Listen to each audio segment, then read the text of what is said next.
जय जगन्नाथ सांग मैंने सका उठी मो नित्यकर्म सारी फूल गचरे पानी देवाक होली देखिले से कलरा गचर दुईटी कलरा फुड़ी देखो तो केते सुंदर होती कलरा दुईटा क्यूट क्यूट कलरा। तापर मुझे चलिए आरपटे बालकोनी गचरे पानी देवाई से पानी देली और ठाकुर पूजा किसी फूल तोड़िली। केते सुंदर होती फूलर कलरटी देखो बहुत सुंदर लगुच। फूल नहीं चलिए शंखा आनी तुलसी चौर शंखा देवाई मुझे नी ये तुलसी गचटी मुझे नुआ लगे एपटे रूम रे शिफ्ट है देखो तो मुझे ठाकुर पूजा करके तुलसी गचर शंखा दे देती।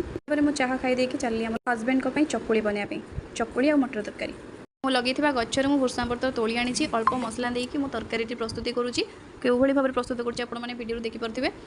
ତରକାରୀ ହେଇସାରିଲା ପରେ ମୁଁ ସାଙ୍ଗେ ସାଙ୍ଗେ ଗରମ ଗରମ ଚକୁଳି ପ୍ରସ୍ତୁତି କରିଥିଲି ଏବଂ ପ୍ରସ୍ତୁତି କରିସାରିକି ହଜବେଣ୍ଡଙ୍କ ପାଇଁ ସାଙ୍ଗେ ସାଙ୍ଗେ ପରୋସି ଦେଇଥିଲି।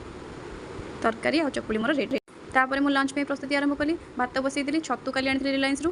ଏସବୁ ଇନଗ୍ରିଡ଼ିଏଣ୍ଟସ୍ ଗୁଡ଼ାକ ନେଇକି ମୁଁ ଭାଜିଦେଲି। ତାପରେ ମୁଁ ଡ୍ରାଏ ଫ୍ରୁଟ୍ସରୁ କିଛି काजू बाचिकी से भजा मसला आड कली साइड तक फ्राए मारुची। ये सब ड्राई फ्रुट्स गुड़ाक हजबैंड राति बतुरेले सका खाई ड्यूटी जाती। मुझे छतु आलू हल्दी लुण पकई भाजी नहीं मसला आमर फ्राए हो जाए टे मेथी आड करके ग्राइंडिंग कर नहीं आमर कंपलसरी सब तरकारी टे जीरा पड़े स्मेलटा भल आसे। ये मेथी मो क्वांटिटी अधिक नहीं कहीं मो मेथीर फ्लेवर आने चाहूँगी छतुरे। मैं काश्मीरी चिली हल्दी गोल पकई देती जेहेतु मसला आगु फ्राए होता तो कम समय लगे फ्राए करके सांगे सांगे आमर भाजी छतु आलू पकई नहीं।